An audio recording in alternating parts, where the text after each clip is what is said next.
मेरी कहानी का शीर्षक है सीधा लड़का और एकादशी व्रत। एक बहुत ही भोला भाला सा आलसी लड़का था।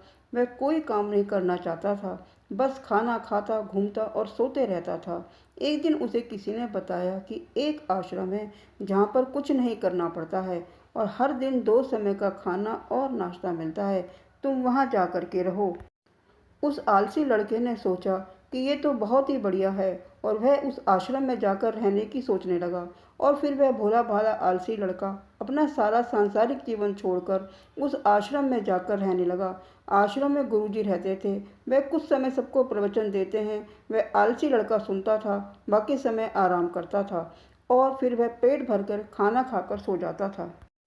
ऐसे ही उस लड़के का दिन गुजरता गया। एक दिन उस आश्रम में कुछ भी नहीं बना। नाश्ते के समय नाश्ता नहीं मिला। उसने सोचा, नाश्ता नहीं मिला, भोजन तो मिलेगा। अब भोजन के समय भी उसे भोजन नहीं मिला।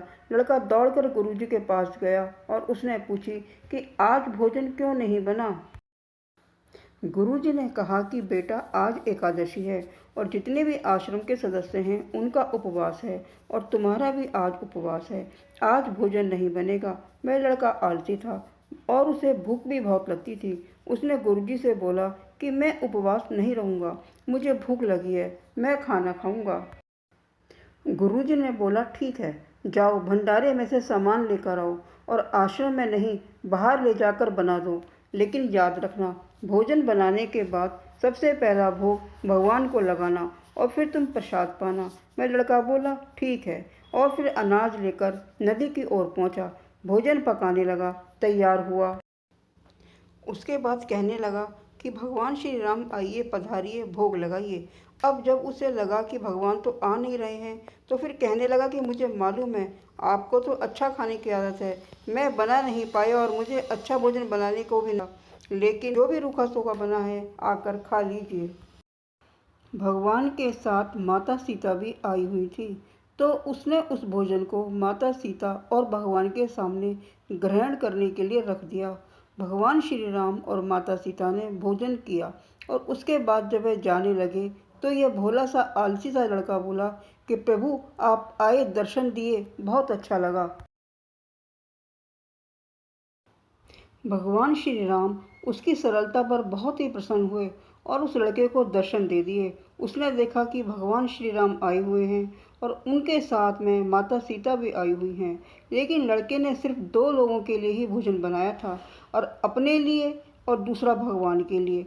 अब क्योंकि मुझे खाने को कुछ नहीं मिला, लेकिन कोई बात नहीं, लेकिन आपसे एक विनती है कि अगली बार जब आप आएंगे तो कितने लोग आएंगे ये बता दीजिए, ताकि मैं उतने लोगों के लिए भोजन बनाकर रख सकूं। भगवान श्री राम मन ही मन मुस्कुराए और फिर अंतर्ध्यान हो गए। लड़का आश्रम गया। दिन बीतता गया और फिर एकादशी का दिन आया। इस बार उसने 3-4 लोगों के लिए अनाज ले करके खाना बनाने के लिए नदी के किनारे पहुंचा और उसने बड़े प्रसन्नता से भोजन बनाया और इंतजार करने लगा कि प्रभु आइए और भोग लगाइए। इस बार लड़का देखता है कि भगवान श्री राम पूरा राम दरबार लेकर के आए हैं, जैसे माता सीता, लक्ष्मण, भरत, हनुमान जी और सभी लोग आए हैं। लड़के ने 3-4 लोगों का भोजन बनाया था और इस बार भी भोजन कम पड़ गया। लड़के ने निराश होकर भोजन को प्रभु के आगे रख दिया और उन्होंने भोजन किया और फिर चले गए। और इस बार भी लड़का फिर से भूखा रह गया। अब लड़का फिर आश्रम गया। दिन बीतता गया और फिर एकादशी का दिन आया और इस बार गुरुजी से कहने लगा कि गुरुजी, मुझे इस बार थोड़ा ज़्यादा अनाज चाहिए। गुरुजी सोचने लगे कि ये इतना सारा अनाज का करता क्या है, कहीं इसे बेचता तो नहीं है। फिर उन्होंने कहा कि ठीक है, भूख से परेशान रहता है। लड़के ने कहा कि नहीं गुरुजी, मैं भूख से परेशान नहीं रहता हूँ, प्रभु के साथ बहुत लोग आते हैं, उनका भी तो भोजन करना पड़ता है। गुरुजी को लगा कि लड़का पागल हो गया है, लेकिन गुरुजी ने सोचा कि चलो एक बार चल के देखते हैं कि लड़का इस अनाज का करता क्या है। वह भोला सा लड़का अनाज लेकर नदी के किनारे पहुंचा और इस बार भोजन बनाया नहीं। उसने सोचा कि प्रभु हर बार ज़्यादा लोगों को लेकर आते हैं, इस बार वे जितने भी आएंगे खुद बनाकर भोग लगा लेंगे। और फिर प्रेम से प्रभु को बुलाने लगा।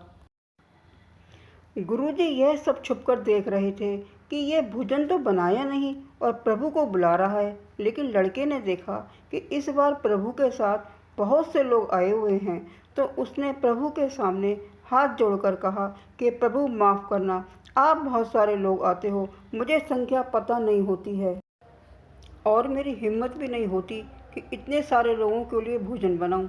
आप स्वयं आइए, बनाइए, खाइए और भोग लगाइए।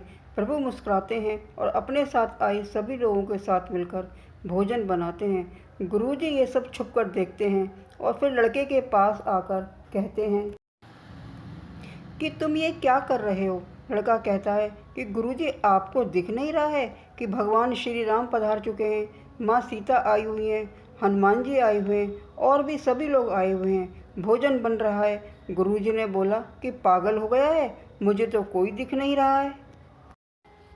लड़का गुस्सा हो गया और बोला, प्रभु आप ये क्या कर रहे हो, एक तो मुझे भूखा रखा है और गुरुजी को दर्शन नहीं दे रहे हो, जो मुझे पागल समझ रहे हैं, कृपा करके गुरुजी को दिख जाओ। भगवान बोले, नहीं, मैं इन्हें नहीं दिख सकता। लड़का बोला, क्यों नहीं दिख सकते, मेरे गुरुजी तो बहुत महान हैं, कि बहुत बड़े ज्ञानी और ज्ञाता हैं। भगवान बोले, हाँ ज्ञानी और ज्ञाता होंगे, लेकिन तुम्हारी तरह सरल नहीं है। जो सरलता तुम में है वो तुम्हारे गुरुजी में नहीं है। लड़के ने यह बात गुरुजी से कह दी कि भगवान श्री राम कह रहे हैं कि आप में सरलता नहीं है, आप मेरी तरह सरल नहीं हैं, इसलिए आपको नहीं दिख सकते। गुरुजी की आंखें नम हो गईं और रोने लगे और बोले कि बिल्कुल सही कहा, मेरे अंदर तुम्हारी जितनी सरलता नहीं है। और फिर माफ़ी मांगने लगे। फिर भगवान ने गुरुजी को भी दर्शन दिए। ये कहानी हमें सिखाती है कि जीवन में सरलता सबसे आवश्यक है। जितने सरल बने रहेंगे उतना जीवन में आगे बढ़ते चले जाएंगे। जब आप सरल होते हैं तो आप खुद भी मुस्कुराते हैं और दूसरों को भी मुस्कुराने की वजह देते हैं। अगर आपको मेरी यह कहानी पसंद आई हो तो मेरे वीडियो को लाइक करें और अगर आप मेरे चैनल पर नए हों तो मेरे चैनल को सब्सक्राइब करें और अपने कमेंट्स बॉक्स में लिख कर भेजें। धन्यवाद।